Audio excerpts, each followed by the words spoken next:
नमस्कार. आज 14 जून आपण साजरा करत आहोत जागतिक रक्तदाता दिन. हा दिवस आहे जीवन वाचवणाऱ्या रक्तदात्यांचे आभार मानण्याचा आणि जनजागृती करण्याचा. जाणून घेऊयात रक्तदान का गरजेचं आहे. अपघात झालेले रुग्ण, गरोदरपणातील गुंतागुंत, थॅलेसिमिया, कर्करोग, मोठ्या शस्त्रक्रिया अशा अनेक रुग्णांना वेळेवर रक्ताची गरज असते.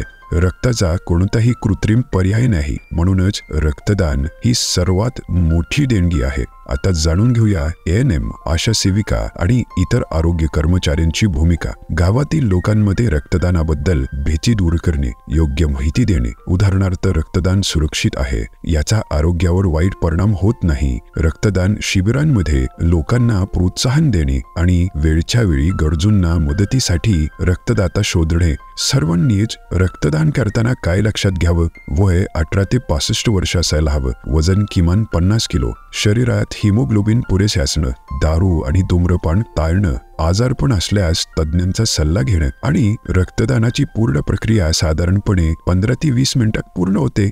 आपण जागतिक रक्तदाता दिन का साजरा करतो? रक्तदात्यांचे कौतुक करण्यासाठी, नवीन रक्तदाता तयार करण्यासाठी, समाजात एकमेकांप्रती सहकार्य आणि मदतीचा संदेश पोहोचवण्यासाठी. तुमचा एक रक्ताचा थेंब कुणाचं तरी संपूर्ण आयुष्य वाचवू शकतो.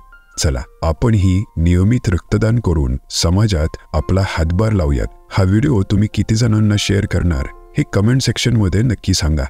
धन्यवाद.